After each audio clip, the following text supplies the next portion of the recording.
Hello again. It's been a little while.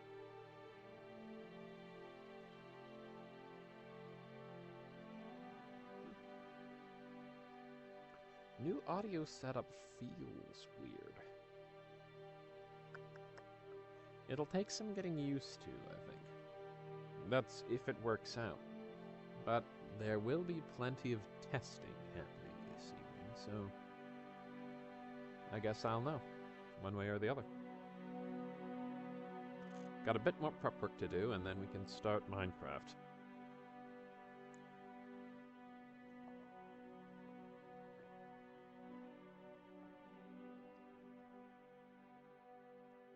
Perfect. Alright, I will be right back.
Huh.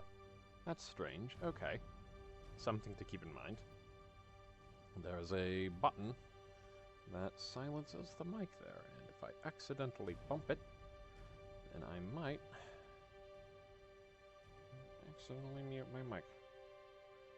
That's good to know.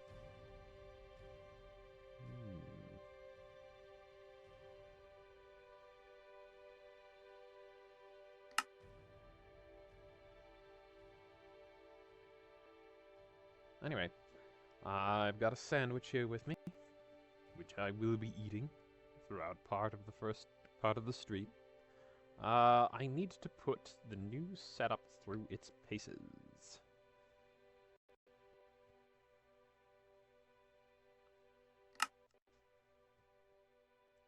So, oh gosh. Come on, catch up a little bit. There we go. Okay. Encoding overloaded. Why? What is wrong? Having trouble keeping up? Loading everything up? That's fine. I can turn the distance down a smidgen. That's all I need right now.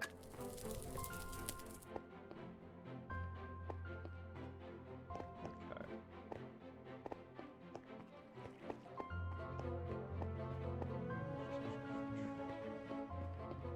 Alright. Main thing of note. Oh, there it is. I was not pressing my W key there. I was just holding the S key to keep myself back. The reason we're in the creative world today is because my W key is busted. It is not functional. Not like I need it to be.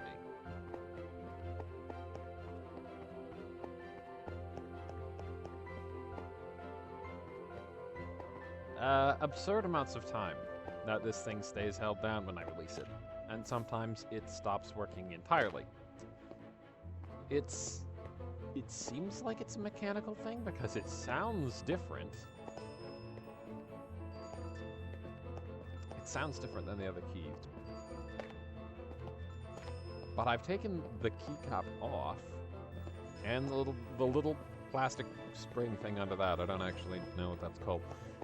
I've taken those off and cleaned it twice now, so I'm not sure what the deal with that is. But, yeah, I'm afraid Minecraft is going to be off the table. However, I figured... Okay.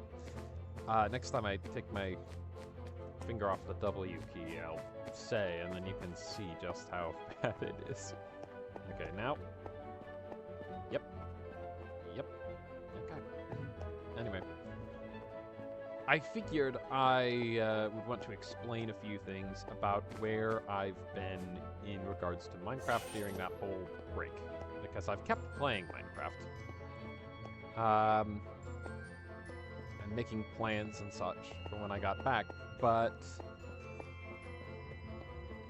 Oop, face palm into the block. Okay. But it's going to be hard to execute on those now. So I just wanted to sort of do a little bit of an update. And speaking of updates, I also wanted to talk about the recent few snapshots. The vault block came out. The wind charge came out. That's a big deal. I'm very excited for that. I mean, everybody, as far as I can see, is quite excited for that. But I figure, what better way to test how it sounds when I talk than to talk a lot about, you know, anything and everything. I did a little experiment here. I wanted to see when arrows could break pods, and that totally works. It's an excellent way to dispense a lot of items at once, because it'll just go pop, pop, pop, pop, down through the stack of pots.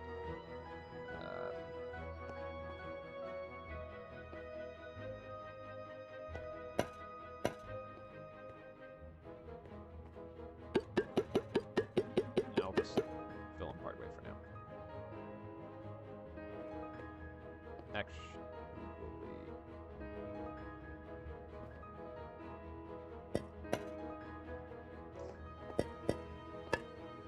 There we go. Now it's full.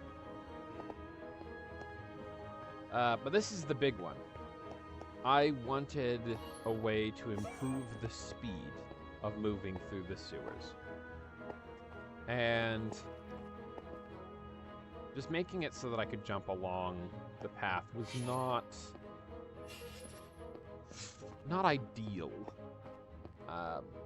You lose a lot of hunger that way, and I, not overly keen on that. But I thought, hey, if I put ice under a slab, for example, that will still affect me when I'm walking on the slab. And the same goes for the corner of stairs. So I could do that to... Here, let me game mode survival. So I could easily... There we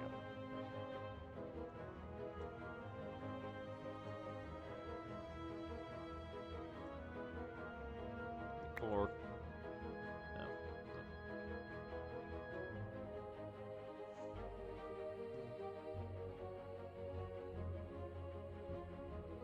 Nice. Alright.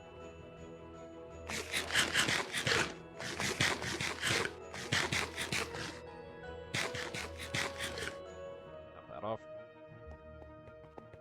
And that actually makes it a lot quicker to get through along the sewer path that I've planned out.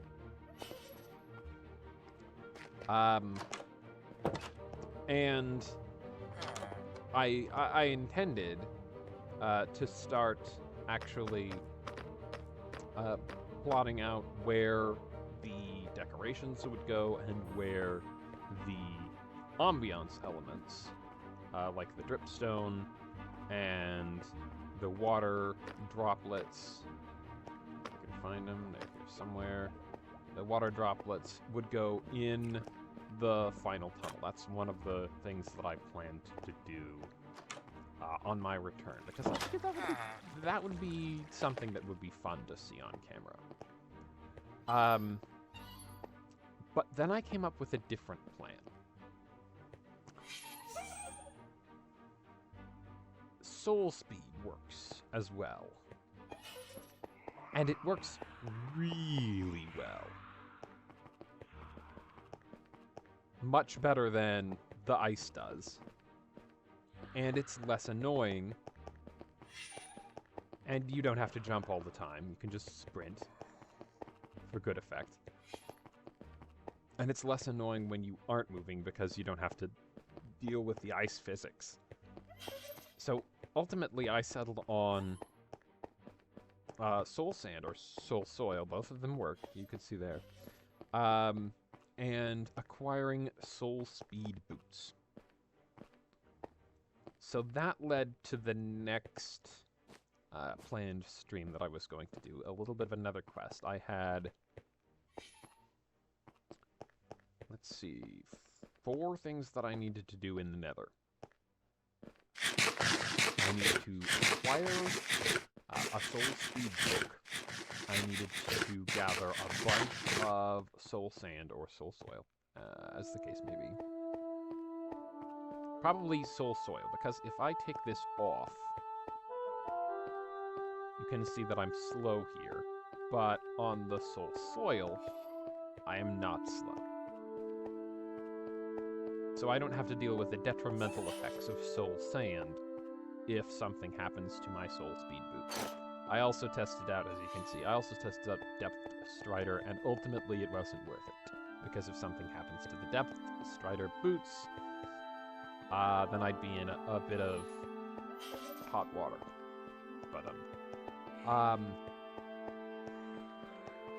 But yeah, we're going to be getting a lot of soul soil. I've already collected some, but I need more.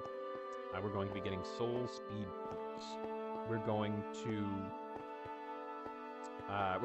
to make a nether portal in the nearby nether fortress, because that's I had initially planned for the charged creeper farm to be above the cave spider farm, but that's not going to work out, I don't think. So instead we're going to be putting it where it will be convenient on the nether side, because we will be using it to get wither skeleton skulls. Because getting a guaranteed one is a lot better than relying on looting, I think. One guaranteed skull per wither skeleton is a very good rate, and I'm not concerned at all with the number of charged creepers that will be required, because they're a lot easier to get your hands on now that I've got a channeling trident. And I could just go AFK and wait for them to get struck by lightning if I build the farm correctly and put lightning rods in the right places.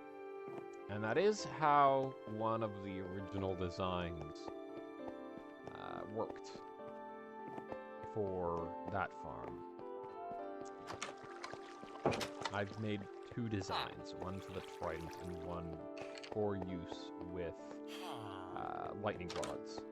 But I think I'm going to combine them both. Just for the sake of efficiency. I think I'm going to have several small chambers in which I will load them up with creepers and then strike those ones deliberately. But then if that overflows, I can feed them into a small little field where they will get stuck and then they will get struck by lightning constantly. And then I want to be able to load those back into the system. It's going to be an ambitious project, and I'm looking forward to it. But that's going to be a decent ways into the future. Anyhow, game mode. Creative. With that in mind, I also, what was the fourth thing? The fourth thing, right, fourth thing was finding another bastion to explore. One of the upcoming streams was also going to be preparing the sewer entry point for this little tune.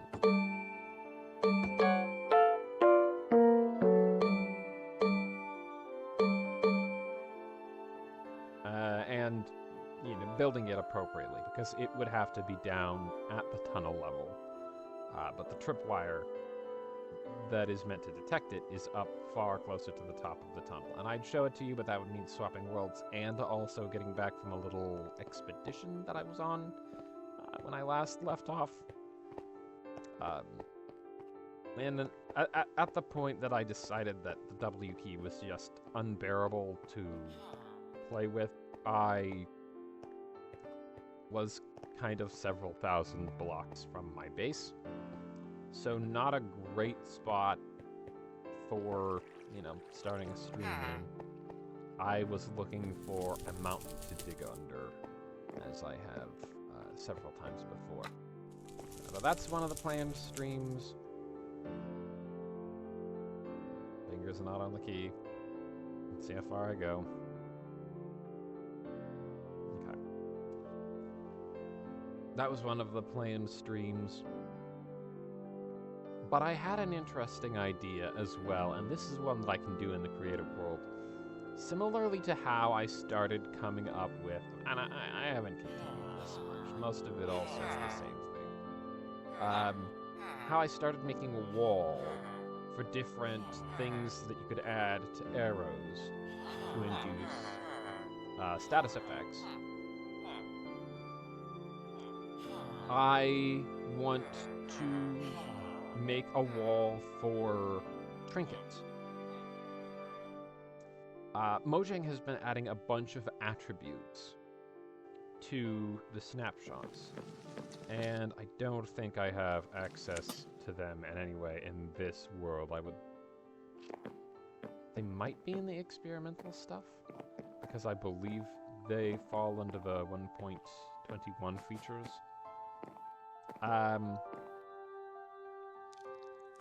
But I would need to start a new world for that, and I am not doing that right now. But the attributes are things like step height. So if you alter an entity's step height, they can walk up blocks. Horses normally can walk up one tile blocks, but a player would have to jump. Most things, in fact, have to jump or climb in the case of spiders. But you could set it so that players automatically walk up one block height little cliffs like that, where they would have to jump before. Or you could set it to 2. Or you could set it to 6, or 10, or something absurd. Or you could set a horse's step height to that. And then you'd get a horse that would be able to walk straight up steep cliff faces. And I just realized that they should change the goats by default to have a higher step height. I think I like that idea. I think I very much do like that idea. Yeah, just give them a default step height of 2, and then they'll be able to walk up much harsher cliff faces. Now,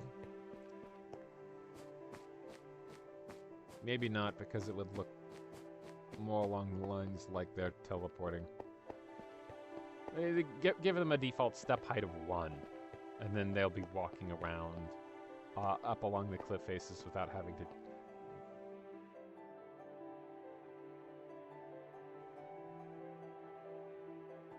Wait one. Hang on. I need to see something.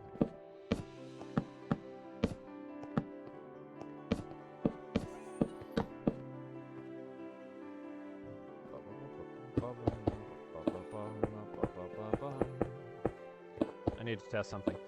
But anyway, that's just one of the examples. Other attributes include the effectiveness of gravity on the entity in question,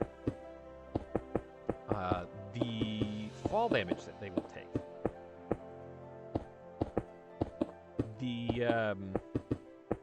the fall speed. I know it. That's kind of... Okay, perhaps I should clarify. I say the effectiveness of gravity, and what I meant by that was the point at which you take fall damage, because you could make it so that someone will take fall damage from falling down a 1-block gap instead of a 4-block gap. I mean, for example, let's go back to survival mode here. You don't take damage from falling off 1 block. You don't take damage from 2 blocks. You don't even take damage from 3 blocks. You do start to take damage at 4 blocks.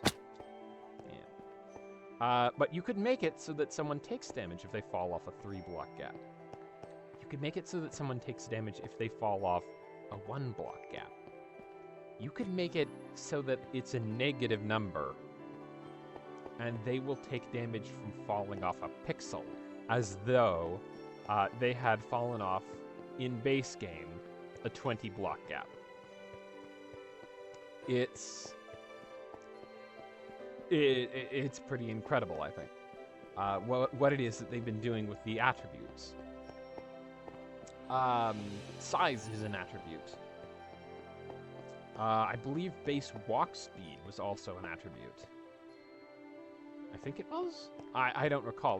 That one was a little while back, but they've been adding a few in around every snapshot. Is that the microwave door? I think I just heard the microwave door. And my roomie is doing something. If they run the microwave, then I'm going to be in trouble in a second here. So I apologize if the stream dips in quality. Anyway, I had the idea to take those and tie them to a data pack.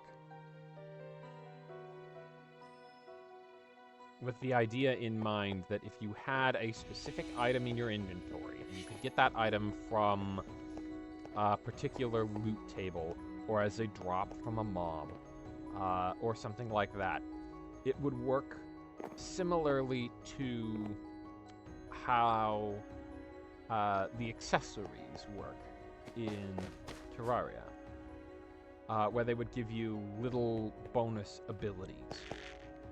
For example, you could actually use the reach attribute that they added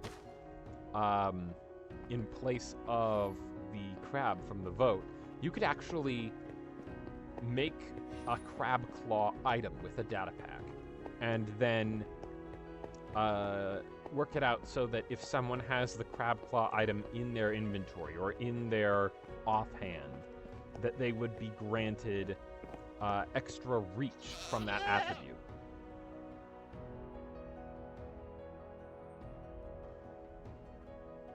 Yeah, you jump. Come on. Do the big jump.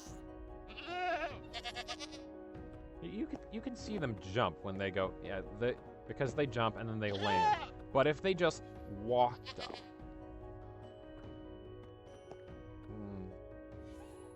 because they have the really tall jump, which would allow them to get out of the pen as a whole, and I did want to see that.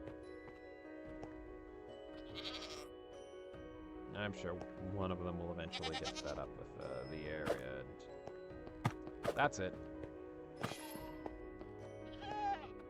But if you made it so that they just step up like a horse does, and if I spawn a horse in here, I'm sure we're going to see it do that, then it would maybe look smoother when they're climbing around on mountains. That was just a thought. But I'm getting sidetracked. Anyways, my point was, if you had a data pack that added a bunch of those little accessories, or trinkets, as I took to calling them, you could do some very interesting things with that, and I want to start a trinket wall. For whatever reason, the middle mouse button on my mouse is also not working perfectly, and I'm not sure why. Well, that's a different problem. One that I cannot fix by just getting another keyboard. Anyways. Sign. What do I use for this side? Oak? Oak. This is probably more readable. Let's try bird.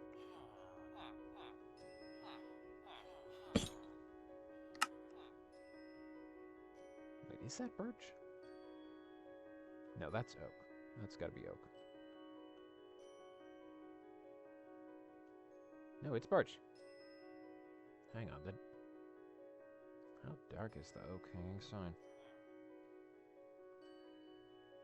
Not that much darker, just a bit oranger.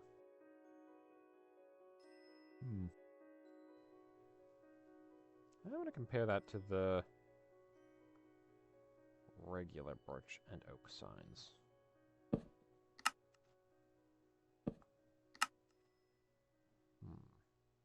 Is my brightness down? My brightness might be down.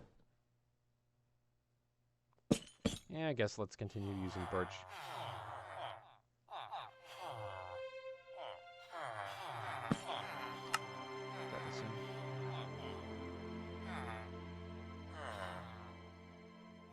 Center on this side, but this side is not quite the same. Actually,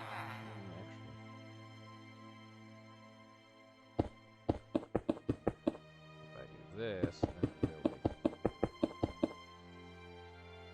Okay. This was an experiment to see who would get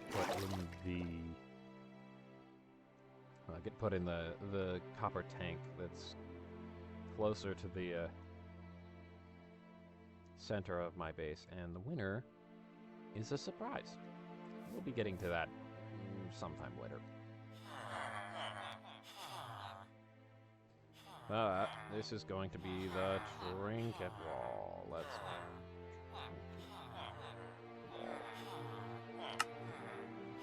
And I'm going to devise...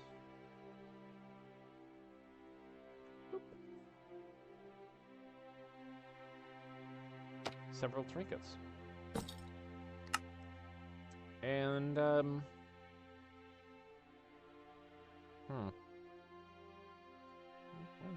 what would look most like a crab claw?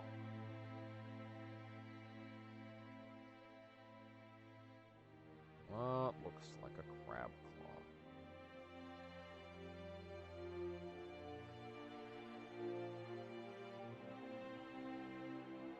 It occurs to me that if new textures are added for the things in question, then it would be perhaps a little difficult to represent all of them with an item in the wall.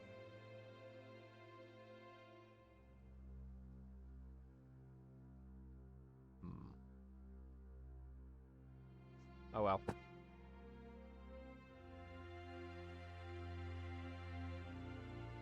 Crab claw.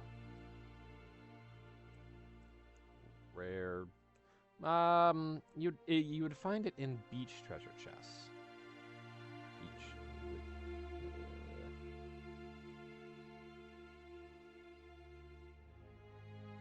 Treasure. Loot. I'll just call it treasure. I'll call them treasure or drops. Treasure or rare drops. Depending on how you would get them. Allows... It increases reach. Block reach. Increases block reach. There we go. And then I would have a bunch more like that. Nope.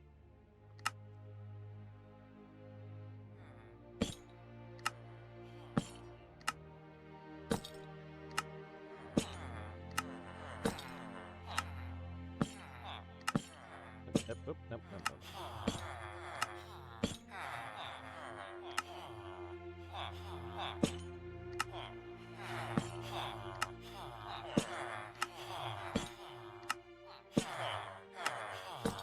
And as long as you're making a data pack, actually, I wonder. Because you can set these things to bad values as well. You could have something in your inventory that reduces your block reach. But then, obviously, you'd have no motivation for keeping it on hand. But what if there was motivation for keeping something bad on hand? I mean, you could have... You could have just something that does a little give and take. For example, an item that when you have it in your inventory, it makes you slower, but it makes your jump higher. Or you could have something that is explicitly bad,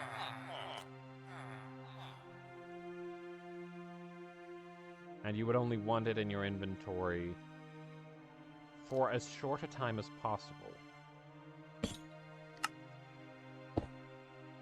So here's another idea, and I just had this.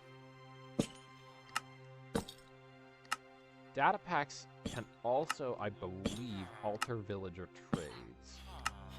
So what if wandering traders would take cursed trinkets off your hands for a high price? Then you would have some motivation to hold on to cursed objects as loot from what have you. But they would also be a burden on you for as long as you were holding on to them. So...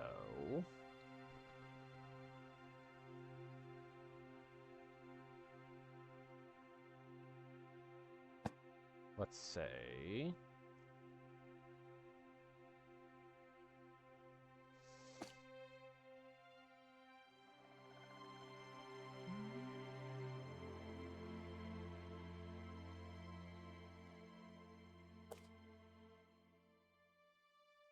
Heavy rock?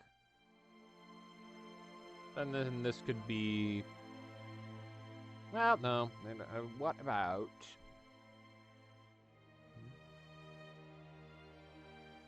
Where would be a good place to find this?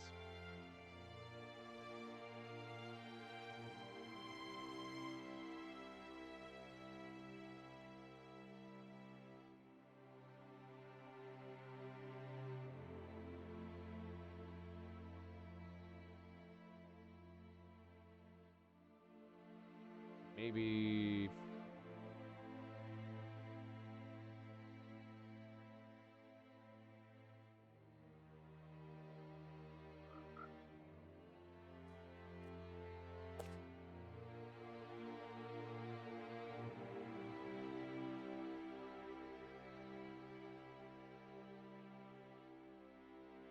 an ore chunk, let's say. And instead of treasure or mob drop, it would be block drop. A rare block drop from probably iron ore. Yeah.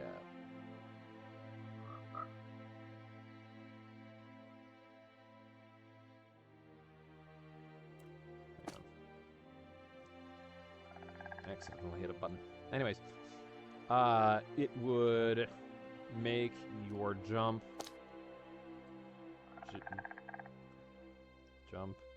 smaller. Maybe half a block. No.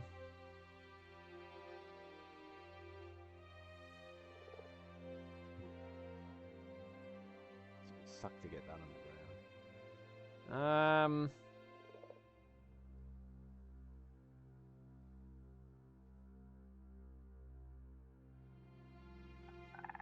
Well, we'll workshop that one. But the point would be it would maybe give you half a block of vertical jump instead of a full block of vertical jump. And then you would have to use a horse to get around once you had found it or something. But then a wandering trader would come by and you could sell the object in question to them for several diamonds or an actually good trinket. Maybe, in fact, there should be a corresponding... Well, let's call this the good one. It's not quite green, but...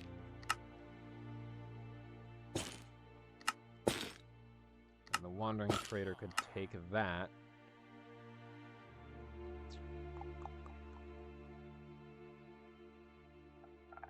Maybe the heavy ore makes you fall faster.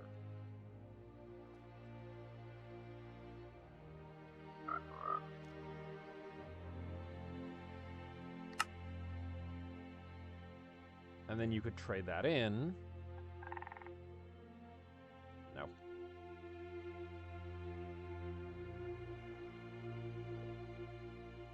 No empty glyph on frames? There's some here at the top. There we go. Easier than grabbing them from the inventory. And you could trade or chunk. Makes you fall faster. It's a rare block drop from iron ore. And then you could trade that for maybe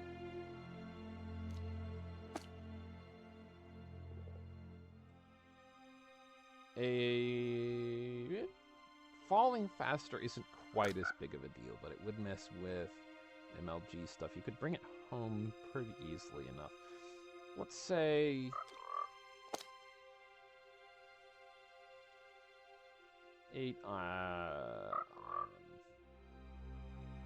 trade.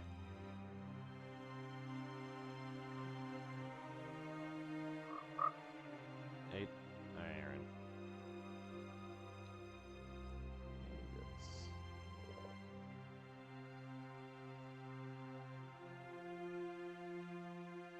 Maybe 8-ish iron ingots.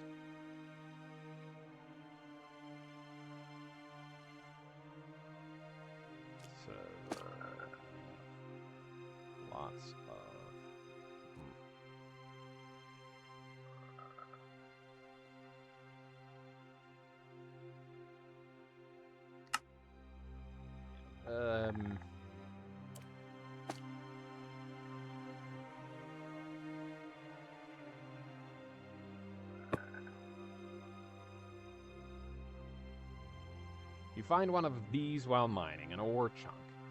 It drops randomly from an iron that you got, and it makes you fall faster, and it kind of screws up the rest of your mining session, but you decide to hold on to it. You bring it back up, you leave it in a chest for a while, and eventually a wandering trader comes by. You trade it in, and the wandering trader takes that, refines it, and turns it into a chunk of iron for you. And you get essentially an additional 8 iron ingots just for inconveniencing yourself slightly. Alternatively, you could take a bad trinket and turn it into a good trinket by trading it in. You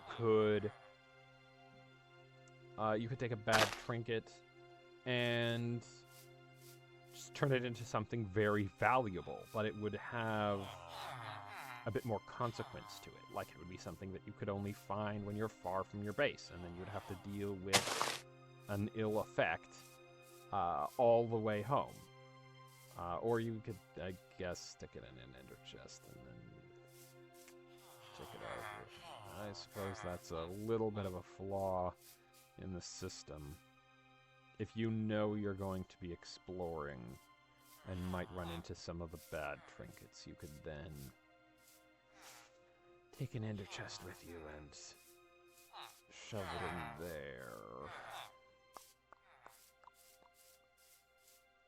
there. Okay, a bit of a flaw in the system, but I do like where this is going. I like the idea of a negative trinket. And it would spice up early game looting before you get to the point where you have ender chests. But it would quickly become irrelevant, I suppose. So if you were to do something like that, then you would have to balance it around that. It'd have to be okay.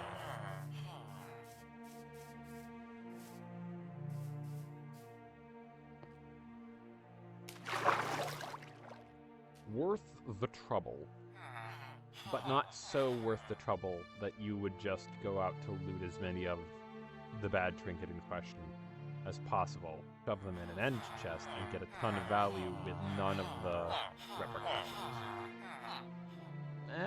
That'd be a tricky thing to balance, but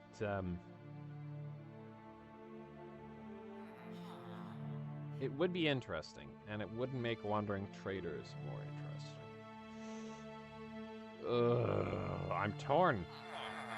I feel like there's a good idea there, but I'm not entirely sure how one would balance that. It could easily be fixed if you couldn't just shove them in a chest and then extract them back at home.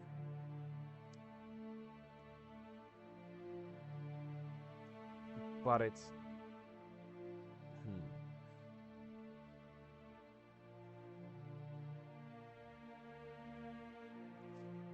Maybe there would be a bad trinket that the bad trinkets would turn into.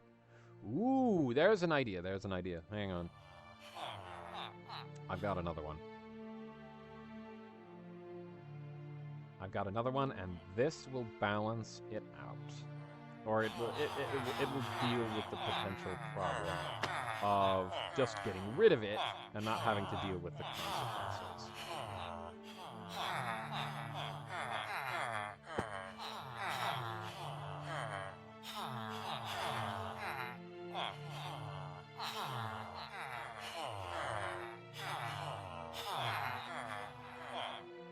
It would be a conditional one.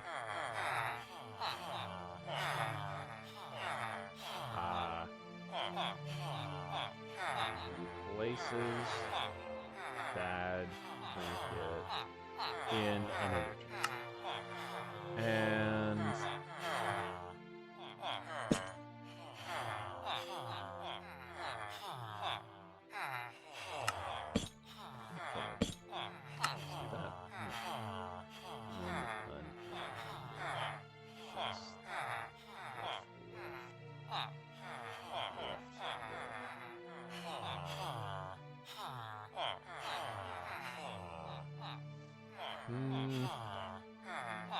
I don't know if I should make it worthless or less than worthless.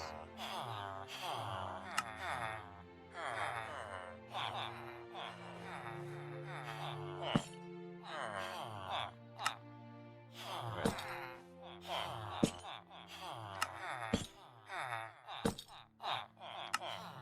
It's interesting. It's very interesting. I didn't know that that would do that. Cool.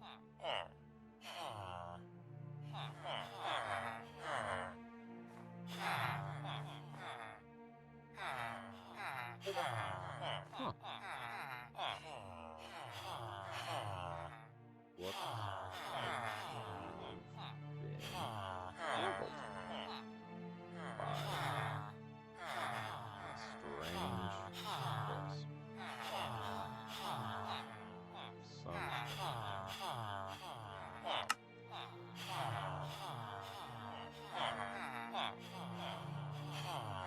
But then that would stop you from just leaving them in an end chest. Although, maybe there would be something that would actually turn into something good if you left it in an end chest.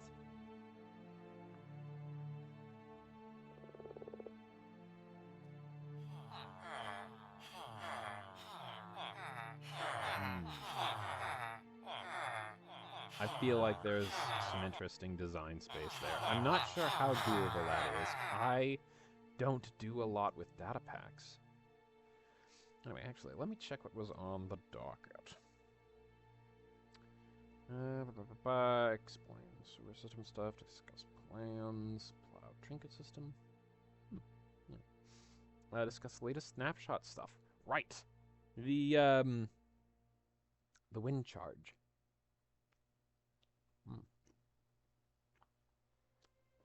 My sandwich is good. I need to mute my Discord. Why was that on? Spade's planet. Okay, my planet.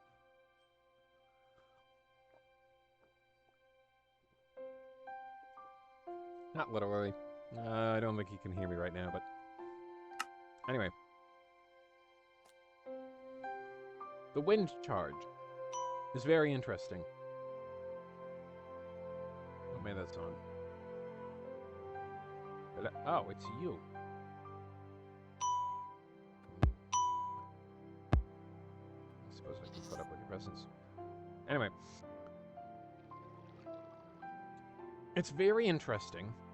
I expected that they would give off...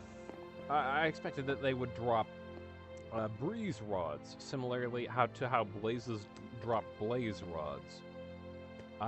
But 4 to 6 wind charges does make it a lot easier to farm a lot of them from a single run through a trial chamber. And I am happy about that, because if you want these things, you're going to want a lot of them. They're going to make parkour a lot more interesting, and a lot of fun in a survival world, for example. Being able to just... You could do all sorts of things with that. I've seen someone make an elytra launcher by recreating a much, much safer version of an old TNT launcher.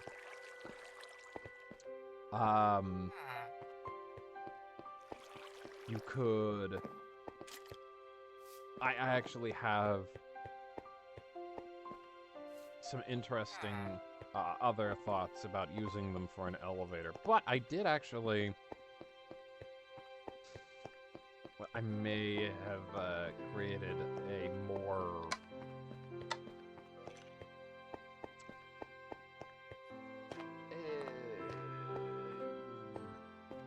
feasible design for what I wanted immediately after trying to figure that out.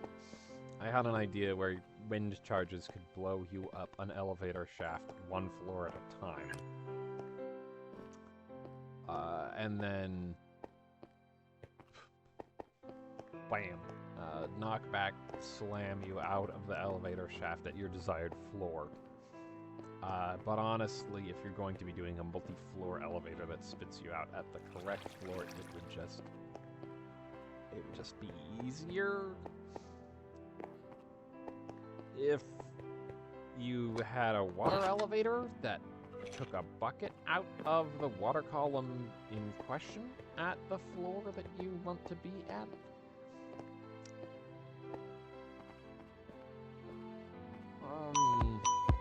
And with that in mind, I do actually think I want to include that in my world somewhere.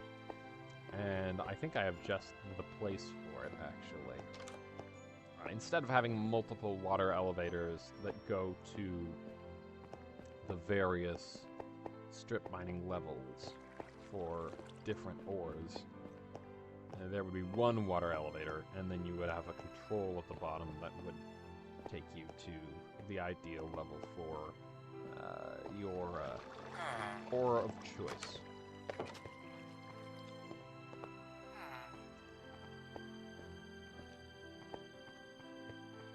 And actually, water columns could easily be used with observers to send a signal up.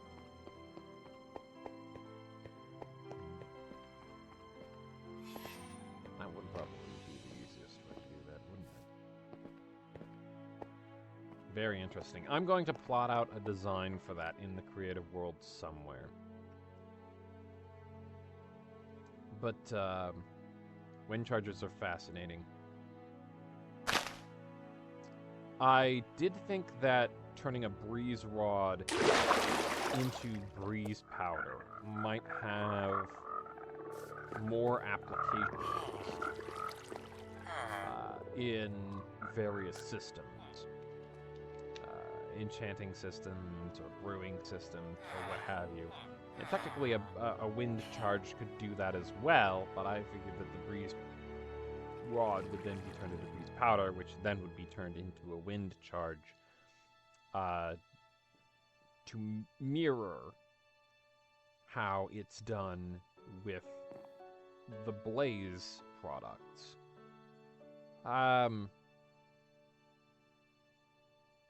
Anyway.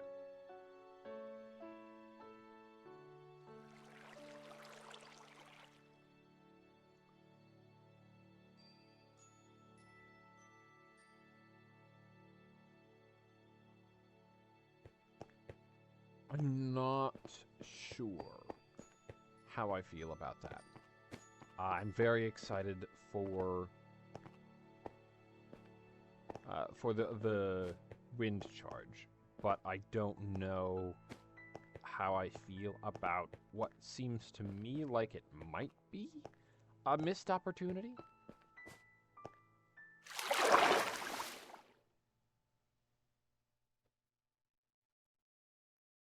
How up to date is this map?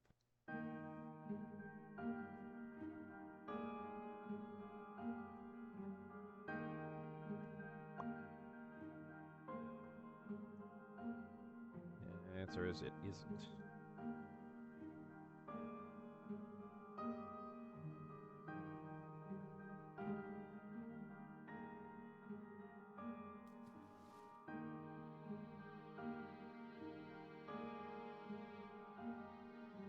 I didn't mean to do that.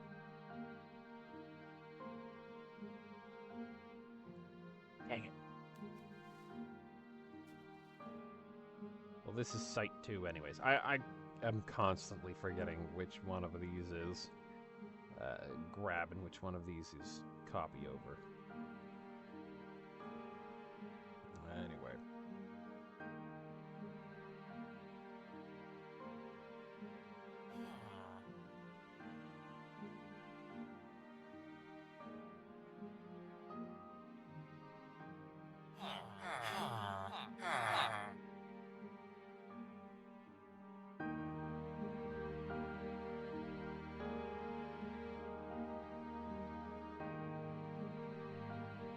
Whoa Omelets, first time chatter. Hello, Whoa Omelets. We've just been going over some of my thoughts on the latest snapshots, what I'm doing for future Minecraft streams, even though sadly a lot of those are going to be delayed until I can arrange for a better keyboard. I believe I was going to mention my future streaming schedule as well. I'm going to alter the list of games and when I'm going to play them on the end screen and start screen after today's stream. With that in mind, time for something of a reveal. Backpack Hero is actually going to replace Minecraft for the weekday streams after the big special stream on Sunday. And I will continue to do Achievement Hunt, and at first Die in the Dungeon Origins on weekends, and very shortly it will be cycled out for the new couple of series, actually. I have another game that I want to bring into the Achievement Hunt rotation.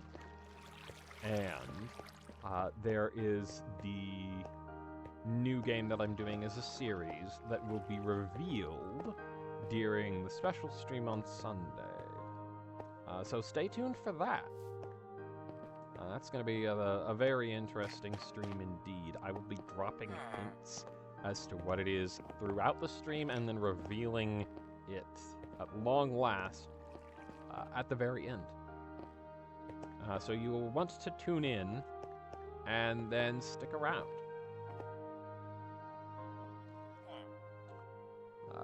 After Sunday, I will be resuming a regular streaming schedule again, as laid out in the schedule that you can see at the start and end of each of my streams. Additionally, the No Microphone Minecraft streams will be going up on the VOD channel probably later tonight? Either later tonight or tomorrow. I'm not sure. I haven't settled on quite the best time to do that. They're already uploaded. They just need a little bit of attention, need a little bit of love and polish. But I hesitated to put them on the VOD channel until I started doing speaking streams again.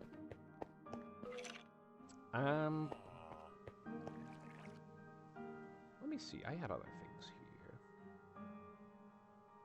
Discuss plans for special stream. Check. Discuss keyboard issue. Check. Discuss latest snapshot stuff. I like the vault. I was going to mention something else about the vault. I think I mentioned already in my initial reaction in one of the No Microphone streams that I want them to be adding vaults to other structures. And I don't recall if it was since then or before then that it came out that they're using the trial chamber as literally a trial run for the vault. I think I remembered the other thing that I wanted. It came out that, or at the very least, it seems to be heavily implied that different vaults for different structures, when they eventually come out, and I'm pretty sure they will, I'm pretty sure that even if something about the design of the vault block doesn't tickle the fancy of the developers at Mojang, that they'll tweak it and then add vaults, at least in some capacity, in some form, to other structures. I'm pretty sure they'll all have unique keys, but the vault block itself still has the orange and gray appearance of the trial chamber And I feel like, even though it's very fitting for the trial chamber, if the vaults are to appear in other structures, then they should probably have something that looks closer to the structure in question. And maybe that's solved with some NBT data or something that indicates what kind of key is required to open a vault. Because they're called vaults, not trial vaults. So I assume that the same block, or at least some variant of the block, like how a stair can be placed in different forms, or how the hanging signs have 3 different forms, depending on what they're hanging from. A variant of the block would be used in the other structures. And with that in mind, I'm very curious to see how keys would be acquired for those structures as well. Because even if you add vaults to a stronghold, for example, a stronghold doesn't have a trial chamber to spit out a trial key. So would you then... a trial chamber just... it doesn't have a trial spawner. That's the word I was searching for. It doesn't have a trial spawner to spit out a trial key, or rather, the equivalent. So I suppose it would be a stronghold spawner to spit out a stronghold key. And if it did, then that would kind of be taking a part of the gimmick of the trial chamber. So I assume there would be something else that they'd have to do for that. The keys themselves would have to be renewable. I wonder if it wouldn't be possible to have localized loot tables for mob drops. For example, if a regular mob in a stronghold could be assigned its own special loot table, akin to the regular one, but with the addition of a stronghold key. I feel like that's an interesting idea. But I don't know how easy that would be to develop. I don't know how easy that would be to utilize on all platforms. Ultimately, I'm sure whatever they go with is going to end up being transferable to everything. Because they've mentioned multiple times that that's one of their focuses when they are developing new features.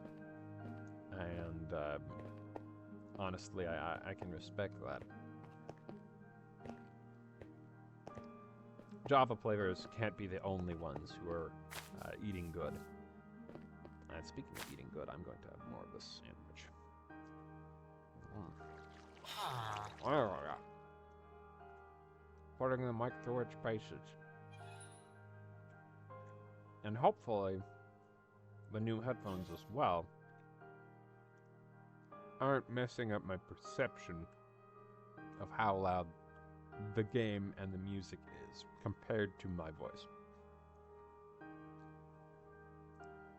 My hands are off the keyboard, by the way. I'm holding milk and the sandwich. I did not mean to go all the way out here.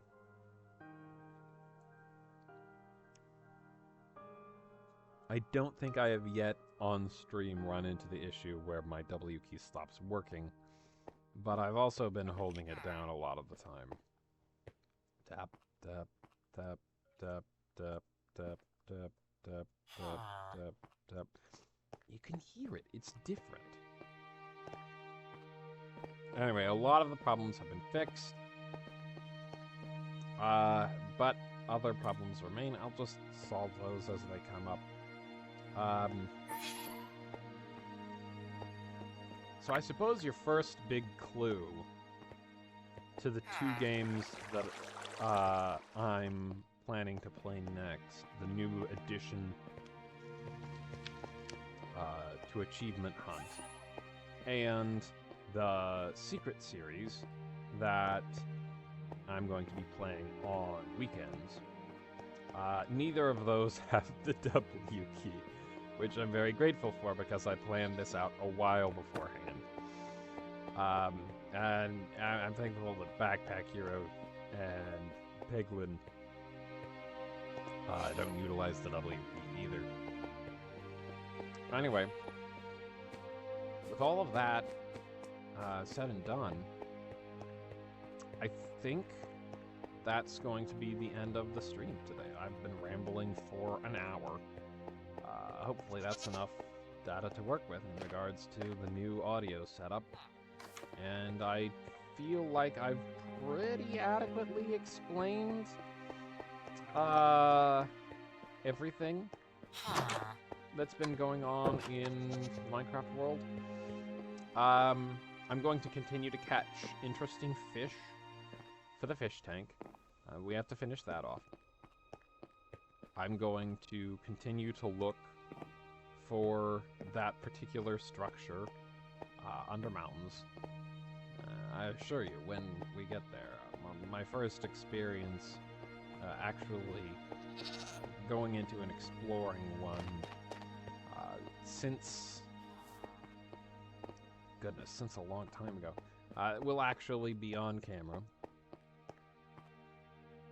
It's gonna be a grand old time. So, I'm very sorry, Minecraft. I've been playing Minecraft for pretty much the entirety of the existence of my channel at this point. Well, okay. Not strictly true. The entirety of the existence of my channel since its revival at this point. Kind of a funny tidbit. I think I streamed Mario 3 once. Many, many, many years ago. And I actually managed to find the Twitch login again. Anyway. I've been playing Minecraft since my return. And it's gonna be sad to see you go, even if it's just for a little while. I need to get my keyboard fixed, or I need to arrange for another keyboard that won't mess with my setup too much. If anyone has any advice on fixing potential problems with the mechanical aspect of a laptop keyboard, I'd love to hear from you.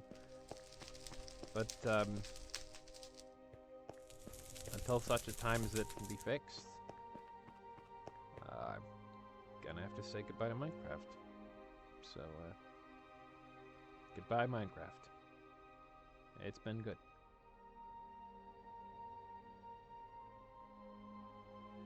We'll see you soon. Good night, everybody.